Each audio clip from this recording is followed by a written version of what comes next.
Graça e paz, meus queridos. Aqui estamos novamente para refletir rapidamente sobre um trecho da Palavra de Deus.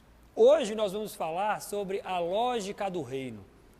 Você que é acostumado a trabalhar com lógica, percebe que a lógica ela estabelece um padrão sobre o qual todas as coisas devem seguir e respeitar.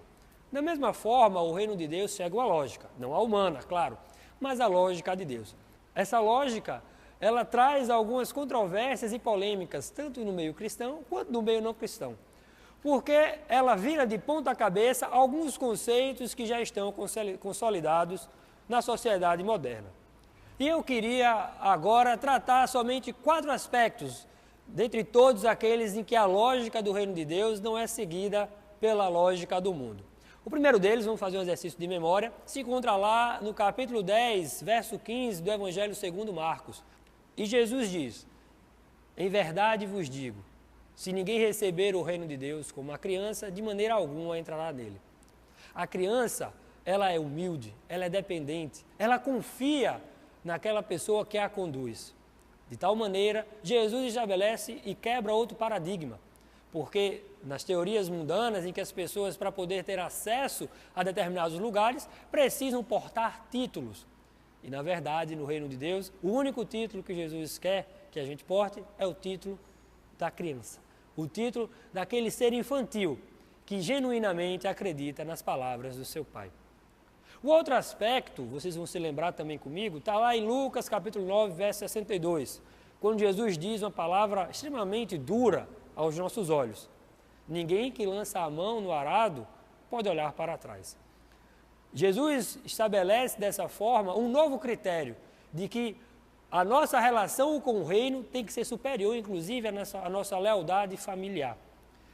É interessante que algumas pessoas que lavam a terra falam que é impossível traçar uma linha reta no arado se o agricultor olhar para trás ou se distrair por algum outro motivo. Da mesma maneira, essa deve ser a lógica do reino. Enquanto no mundo as preocupações terrenas ocupam praticamente todo o tempo da nossa mente, no reino de Deus, o reino deve ser a primazia dentre todos os pensamentos que nós vamos ter. O outro aspecto, e talvez o que gere maior polêmica nos dias atuais, é aquele que se relaciona ao serviço. Mateus 20, 28, Jesus vai bradar: o Filho do Homem não veio ao mundo para ser servido, mas para servir e dar sua vida em resgate de muitos. Quem não lembra da parábola da vinha, em que o trabalhador da manhã trabalha mais do que o trabalhador que chega à noite e recebe a mesma paga, a mesma recompensa? No reino de Deus, a meritocracia é totalmente para Deus. E mesmo recebendo a mesma paga, o trabalhador da manhã e o da noite, eles receberam muito mais do que eles eram devido, do que eles eram merecidos. Porque Deus, em sua generosidade, atribuiu ao próprio homem aquilo que ele mesmo fez. E o último aspecto que eu queria somente ressaltar, que está lá no livro de Atos, capítulo 14, verso 22, é quando Paulo reforça o ânimo dos discípulos e vai dizer que importa que por muitas tribulações nós vamos entrar no reino de Deus. A lógica, queridos, do reino de Deus é uma lógica totalmente diferente dessa que conhecemos desse mundo. Às vezes a gente pensa ou ouve dizer que ao vir para o reino de Deus, todas as coisas vão ser boas e vamos desfrutar unicamente dos deleites desta vida. Na verdade, importa que entreguemos a nossa vida genuinamente a esse reino, dispondo dela unicamente para louvor da glória de Deus.